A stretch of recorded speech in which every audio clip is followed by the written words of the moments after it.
Buenas tardes, mi nombre es Jamie Lorena Garcés Gómez, soy residente de segundo año de pediatría. El día de hoy vamos a revisar el tema de infecciones socioarticulares en la infancia, dado que es una patología de consulta frecuente en pediatría y nos es importante conocer la etiología, el manejo y así evitar complicaciones.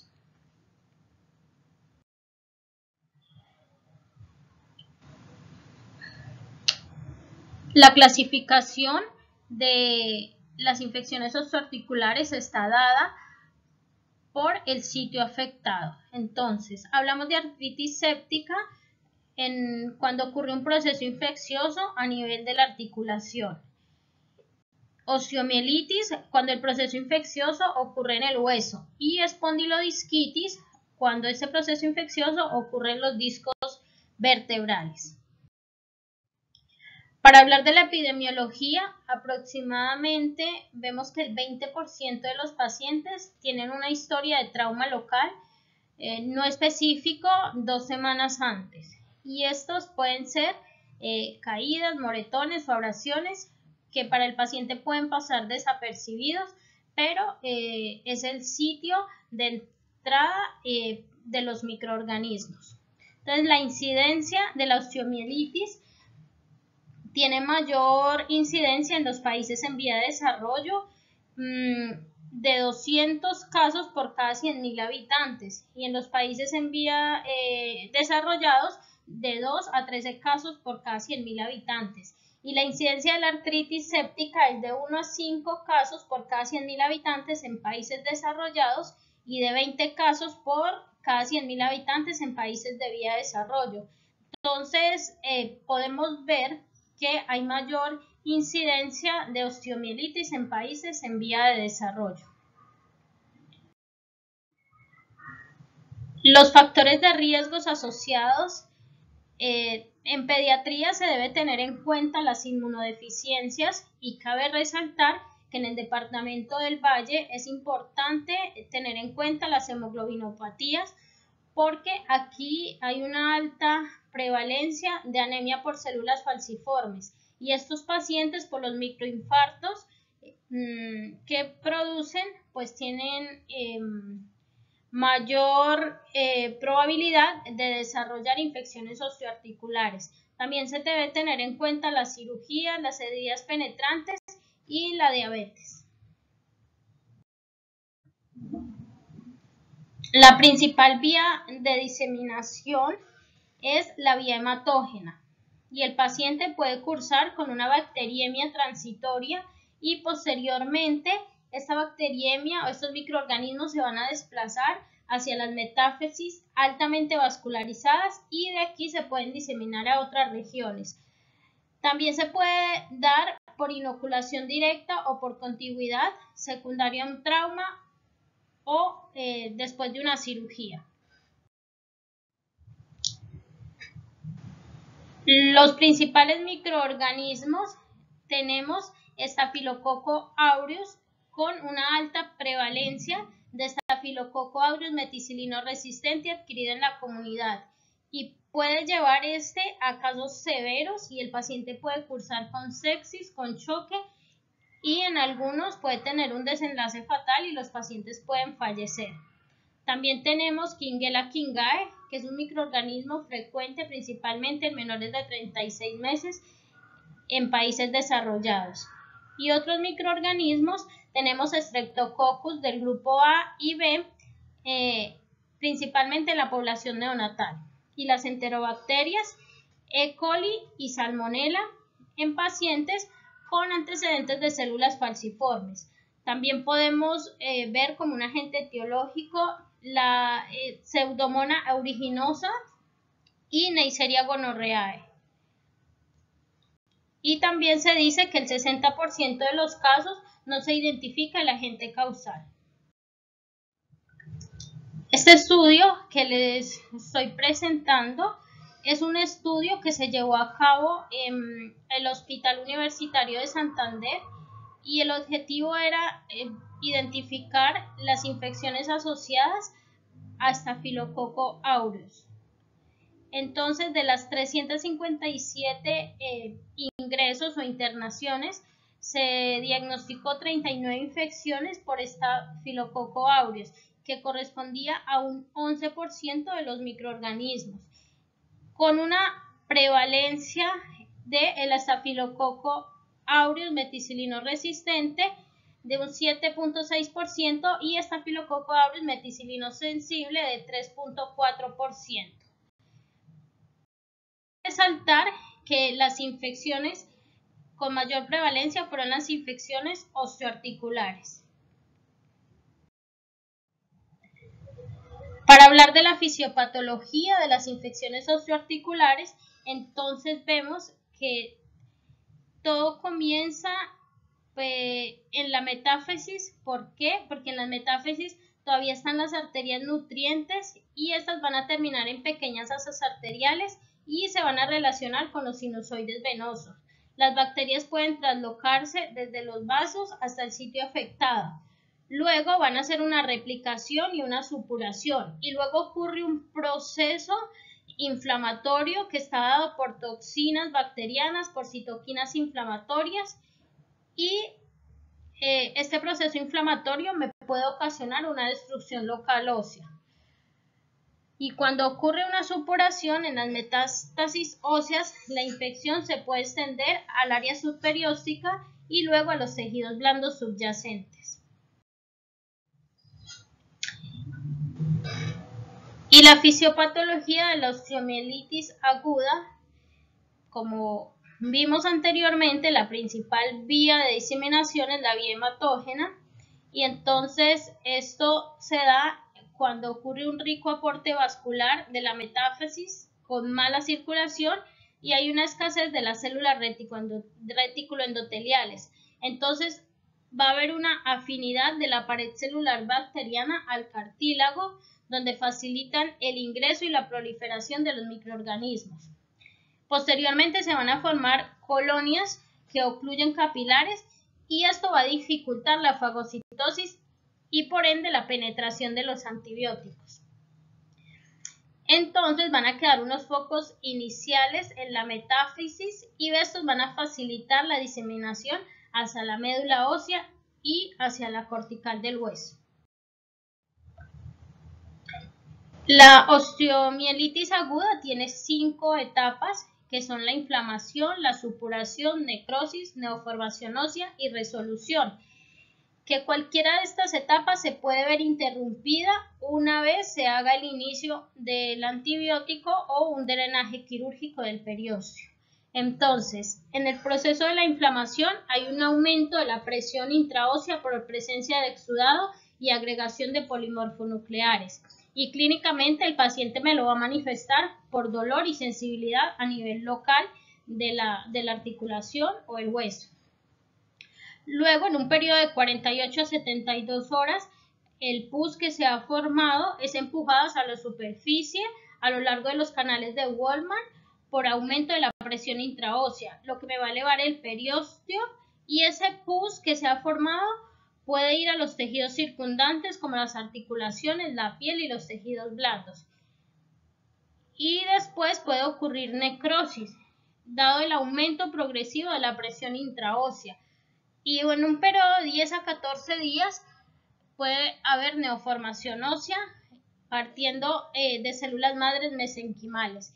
Y ya la fase de resolución ocurre una vez se ha interrumpido pues el inicio de todo este proceso de infección cuando se coloca el manejo antibiótico o se hace un drenaje quirúrgico del periósteo.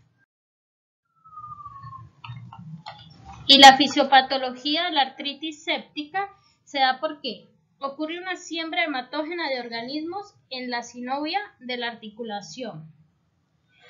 Luego, endotoxinas bacterianas liberan citocinas y migran los leucocitos y hay una destrucción de este cartílago en la articulación. Dado que se ha producido un proceso inflamatorio, hay un aumento de la presión intraarticular. Luego hay un colapso vascular y esto se ve frecuente en articulaciones de la cadera y del hombro. Y también puede provenir de focos contiguos con cuando ha ocurrido osteomielitis o de heridas penetrantes. Y la presentación clínica en la artritis séptica, pues el paciente va a presentar dolor local, edema, movilidad reducida de la articulación afectada y puede presentar también fiebre.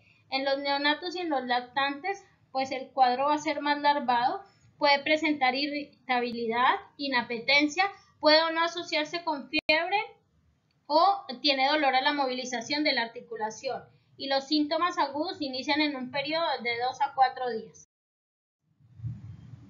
Y la presentación clínica de la osteomielitis, hay alteraciones locales como dolor, edema, dificultad para mover la extremidad, presentan fiebre en un porcentaje del 60 al 80% de los pacientes, y en los neonatos y en los pacientes jóvenes pueden presentar síntomas inespecíficos. Y los sitios de afectación más frecuentes son los huesos largos, pero también puede estar en la clavícula y en la fíbula y en el radio. La osteomielitis, de acuerdo al tiempo de evolución, se clasifica en aguda, subaguda y crónica. Hablamos de aguda cuando ocurre en un periodo menor a 2 semanas, subaguda cuando ocurre entre 2 semanas y 3 meses, y ya una osteomielitis crónica son un periodo de más de 3 meses. Y los principales huesos afectados pues van a ser los huesos largos, predominando el fémur, seguido de la tibia y posteriormente la pelvis, y ya la afectación va a depender del tamaño del hueso. A continuación les muestro un cuadro clínico comparativo de osteomielitis versus artritis séptica causadas por Staphylococcus aureus versus Shigella kingae. Entonces, como podemos ver, la osteomielitis producida por Staphylococcus aureus tiene un curso más agudo, se acompaña de síntomas generales y presenta fiebre mayor a 38 grados. Con respecto a los paraclínicos, la proteína C reactiva y el recuento leucocitario van a estar elevados. Y en la artritis séptica por Shigella kingae, el paciente puede o no presentar fiebre, puede presentar malestar general y tiene un curso más larvado, y los reactantes de fase aguda pueden ser normales. Entonces es importante tener en cuenta como el inicio del cuadro, qué tan rápido evoluciona y qué síntomas generales se acompañan del cuadro clínico. Y ya la presentación clínica de la espondilodisquitis, pues es una presentación clínica más insidiosa, se da generalmente en adolescentes y el paciente puede presentar dolor lumbar que no le permite acostarse, ni sentarse, ni caminar. Puede estar asociado a dolor abdominal y constipación. La fiebre puede estar ausente y los síntomas sistémicos son menos comunes. Y tiene un inicio de los síntomas tardíos. Se dice que al diagnóstico aproximadamente los síntomas pueden aparecer 27 días después. Y los sitios más afectados son los cuerpos vertebrales de la L4 y L5. Y ya para hacer un diagnóstico diferencial debemos pensar en patologías como sinovitis transitoria de la cadera, que ocurre en un grupo etario de 4 a 10 años. El paciente va a presentar un dolor de cadera que va a ser nuevo, no lo había presentado previamente. Puede presentar fiebre, pero generalmente es una fiebre de bajo grado de 38.5, no va a tener apariencia tóxica y los reactantes de fase aguda van a estar elevados, pero en un rango, por ejemplo, la PCR menor a 20, y mejora con antiinflamatorios no esteroideos. La fractura o trauma, pues es importante aquí el antecedente o el evento traumático que haya ocurrido en el paciente, o si se acompaña de alguna sintomatología como hematomas o moretones y no hay historia de fiebre. Y la celulitis es otro diagnóstico diferencial, y pues ocurre un desarrollo rápido de inflamación, enrojecimiento y dolor. de horas a un día. Hay eritema que precede el dolor y va a presentar signos inflamatorios locales como rubor, edema. También puede estar acompañado de linfangitis. Otro diagnóstico diferencial para tener en cuenta en pediatría es la malignidad hematológica, y aquí hay que tener en cuenta por los síntomas constitucionales de los que se puede acompañar este cuadro. El paciente puede presentar fiebre, fatiga, anorexia, pérdida de peso, artralgias, dolor muscular, y a la palpación puede haber edema articular y evidencia leve de sinusitis. Y la lesión ósea neoplásica pues también es un diagnóstico diferencial que debemos tener en cuenta y ocurre principalmente en la diáfisis, tiene un inicio gradual sobre semanas y el dolor empeora en la noche. Y ya con el paso del tiempo se puede palpar una masa de tejidos blandos o masa ósea.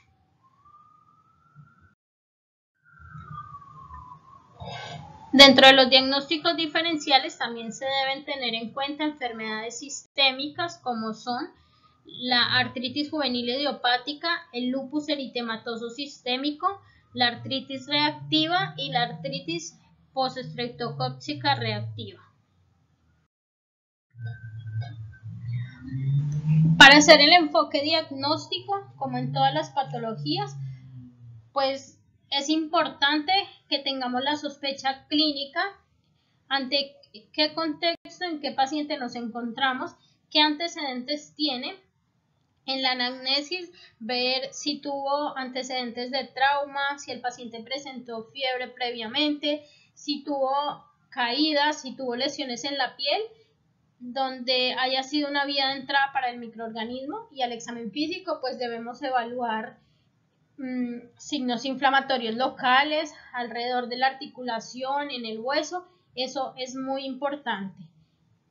Y también se deben tener en cuenta los paraclínicos. Y en esta patología el estudio de las imágenes diagnósticas es muy importante, que se los comentaré a continuación.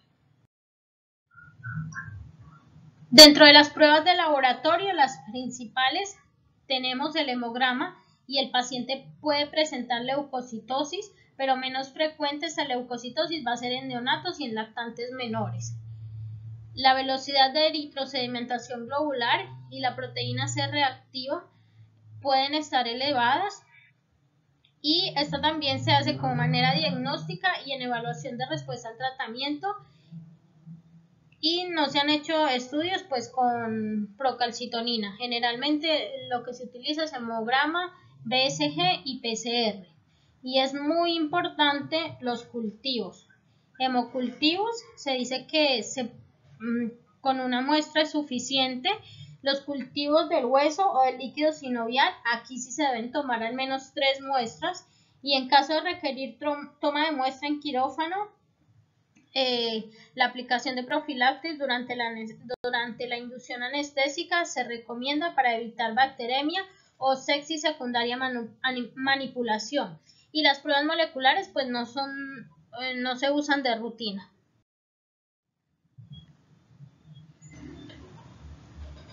Entonces, para resumir, pues en todos los pacientes con sospecha de infección osteoarticular se debe realizar hemocultivos, a pesar de ser positivos en menos del 50%, pero si logramos aislar un microorganismo podremos hacer un manejo dirigido. Entonces es importante la toma de los hemocultivos, además para descartar en bacteriemia.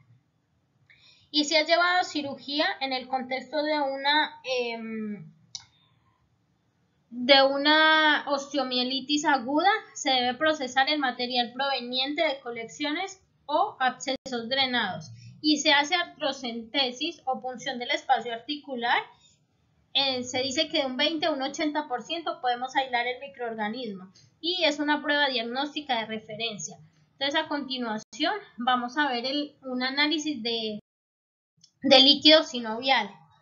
Entonces, cuando hablamos de una coloración gram positiva y que el aspirado sea purulento, donde haya mayor de 50.000 leucocitos, y predominio de polimorfonucleares es muy sugestivo de una artritis séptica. Entonces, esto lo debemos tener en cuenta en el momento de que al paciente se le haga un análisis de líquido sinovial.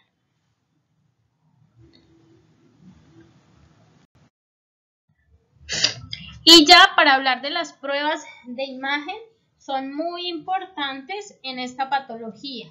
Entonces, vemos que la radiografía tiene una baja sensibilidad para el diagnóstico y me permite descartar otras causas como neoplasias o fracturas.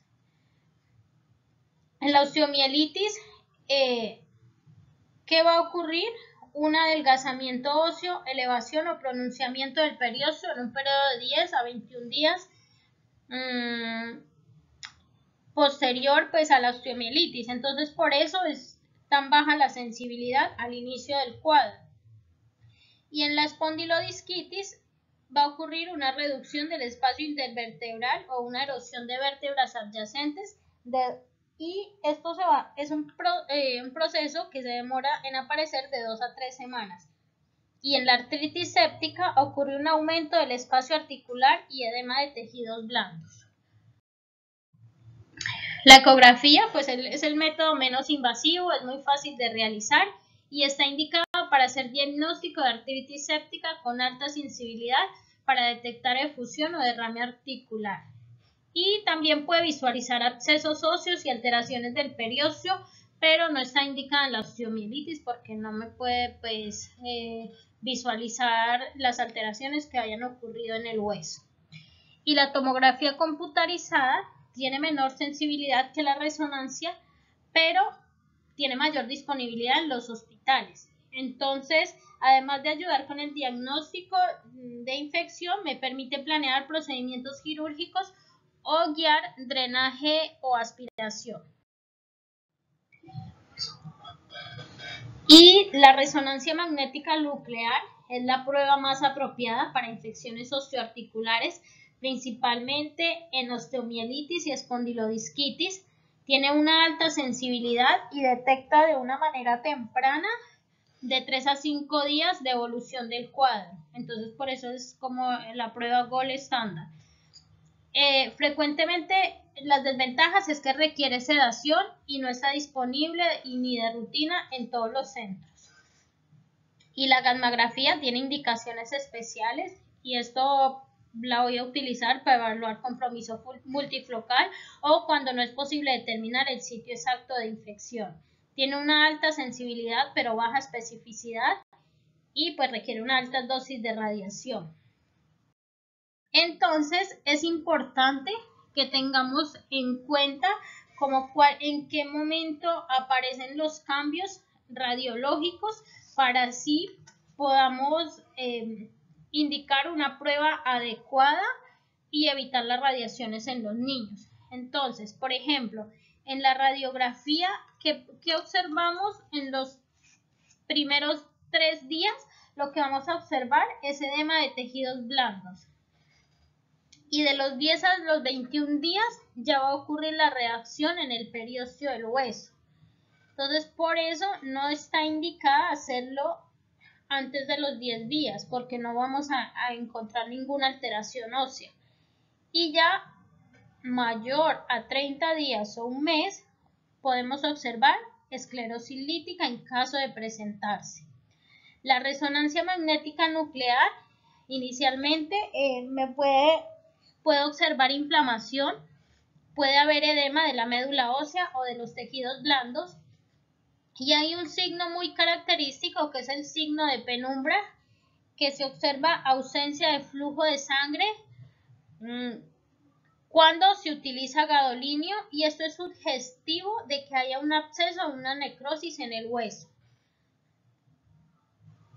Y la escanografía ósea de 3 fases lo que me va a hacer es aumentar la focalización en la tercera fase.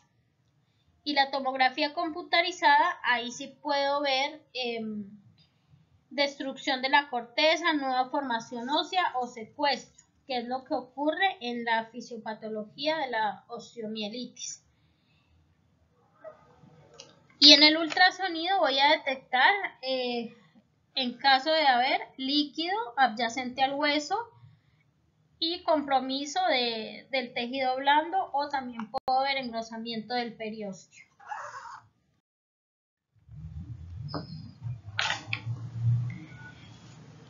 Aquí les traigo unos ejemplos de lo que puedo ver pues, en las imágenes diagnósticas, y en la imagen de la izquierda podemos ver señalado con las flechas el iliopsoas, que es como el cojín graso en la región izquierda, y se observa arqueado porque lo está desplazando por la efusión ósea que ocurrió,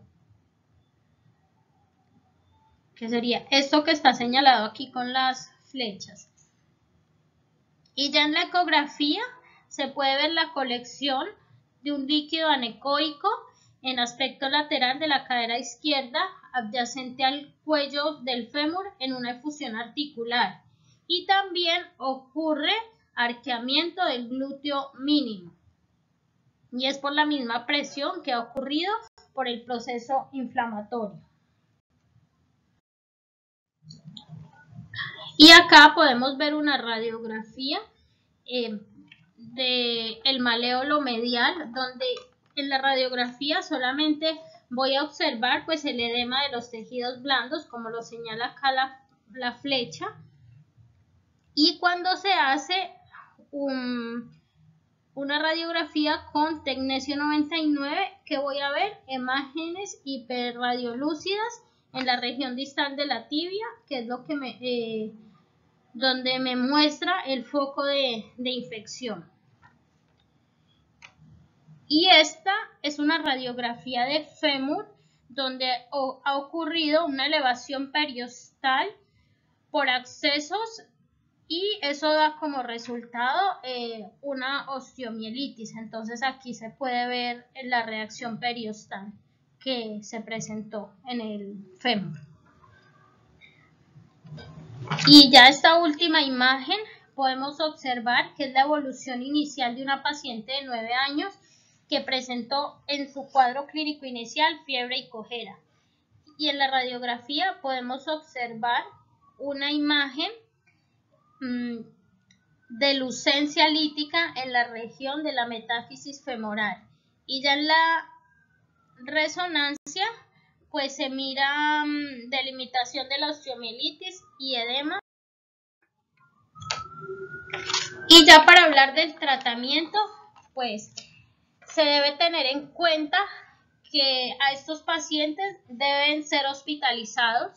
Inicialmente deben recibir tratamiento antimicrobiano parenteral,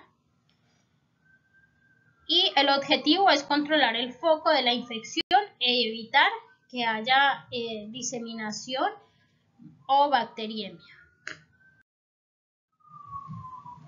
Entonces se debe iniciar el manejo antimicrobiano empírico para cubrir las principales causas y según la literatura y los estudios, y también pues se debe tener en cuenta el contexto epidemiológico en el que estoy, ¿sí?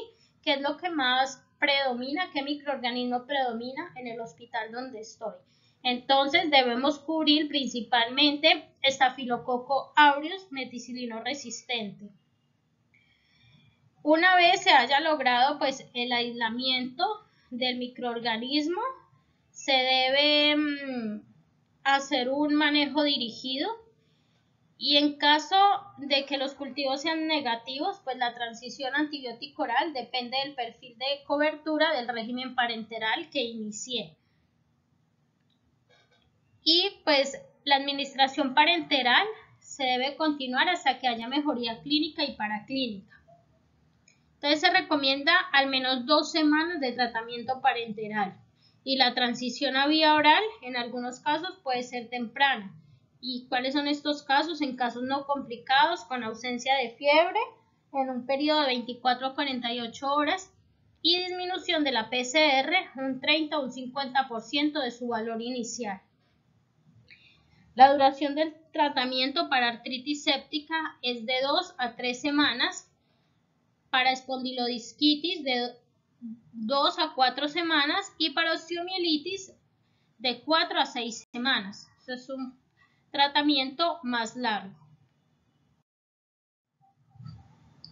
Y este es un régimen o un tratamiento antibiótico empírico sugerido dependiendo de la edad del paciente y de las condiciones clínicas que pueda presentar. Entonces sugieren que para pacientes menores de 3 meses debemos cubrir Staphylococcus aureus y estreptococos del grupo B. Y el régimen antibiótico es ceftriaxona, cefotaxime o gentamicina. Y si tenemos una resistencia a Staphylococcus aureus mayor al 10 al 15%, debemos considerar la asociación de clindamicina. Y en pacientes mayores de 3 meses, los microorganismos que se deben cubrir empíricamente es Staphylococcus aureus y estreptococos del grupo A. Y el tratamiento de elección sería la oxacilina. Y si hay una resistencia de Staphylococcus aureus mayor al 10 al 15%, se debe considerar la asociación de clindamicina. Y si sospechamos la asociación por Kingella kingae, debemos considerar reemplazar oxacilina por ceftriaxona. Y si ya el paciente tiene una condición especial, como anemia de células falciformes, pues vamos a cubrir microorganismos como Staphylococcus aureus y Salmonella. Y el medicamento de elección sería la ceftriaxona. Si hay una resistencia a estafilococo mayor al 10 al 15%, debemos considerar asociación de clindamicina. O también se puede dar manejo con vancomicina y clindamicina. Y si ya el paciente presenta un choque séptico o una sepsis, pues vamos a cubrir Staphylococcus aureus y estreptococo del grupo A. Y el manejo de elección sería vancomicina más clindamicina. Y este es un cuadro donde podemos observar el tratamiento antibiótico empírico de las infecciones osteoarticulares agudas, teniendo en cuenta el perfil de sensibilidad de Staphylococcus aureus. Entonces, si existe una resistencia local mayor del 90% de las cepas de Staphylococcus aureus meticilino sensible, el manejo recomendado es oxacilina o cefalosporina de primera generación. Si más del 10% de las cepas son Staphylococcus aureus meticilino resistente, más está sobreañadido la resistencia a clindamicina, pero en un porcentaje menor al 10, podemos usar clindamicina. Pero si la resistencia a la clindamicina está entre el 10 y el 25%, el régimen antibiótico recomendado va a ser vancomicina, clindamicina o trimethoprim sulfametoxazol. Cuando más del 10% de las cepas son Staphylococcus aureus meticilino resistente y la resistencia a la clindamicina es mayor del 25%, se recomienda usar vancomicina o trimethoprim sulfametoxazol. Y estos son los antibióticos más usados en pediatría en las infecciones osteoarticulares, cada uno con su dosis, la vía de administración y el intervalo de aplicación.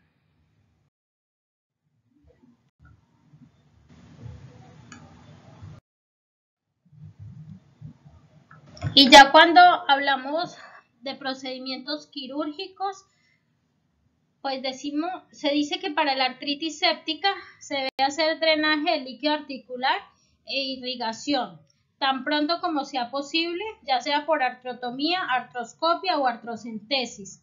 Se debe hacer diagnóstico microbiológico y control del foco infeccioso. Y para la osteomielitis, el 90% responde a tratamiento conservador sin ser llevado a cirugía. La cirugía se va a reservar en qué casos? Cuando no haya respuesta al antibiótico en un periodo de 72 a 96 horas. Aquellos con persistencia de fiebre y reactantes de fase aguda elevados y para aspiración de drenaje de colecciones purulenta y de debridamiento de áreas necróticas. Y siempre, tanto en artritis séptica como en osteomielitis, debemos tomar cultivos. Y ya, para hablar de complicaciones tempranas, pues las complicaciones tempranas tenemos la bacteriemia persistente, la formación de abscesos, la sepsis y choque séptico, trombosis venosa profunda y embolismo pulmonar. Se debe prolongar el tratamiento antibiótico al menos 6 semanas por vía intravenosa cuando el paciente presente alguna de estas complicaciones. Y si el paciente presenta una trombosis venosa profunda, pasar a oral hasta que la trombosis haya resuelto. Y la trombosis se trata con heparinas de bajo peso molecular. Las complicaciones tardías, pues ya van a ser más como deformidades óseas o secuelas motoras que tenga el paciente. Y puede ser pues compromiso de la placa de crecimiento del hueso afectado, y esto pues me va a causar un acortamiento de la extremidad, y el paciente pues va a tener una diferencia en el tamaño de las extremidades comparativas. Va a haber necrosis vascular de la cabeza del fémur, puede presentar fracturas patológicas, pérdida de la función, también pueden haber infecciones recurrentes u osteomielitis crónica, es otra de las complicaciones tardías. Entonces, muchas gracias a todos por estar presentes, y quedo atenta si alguno tiene alguna pregunta.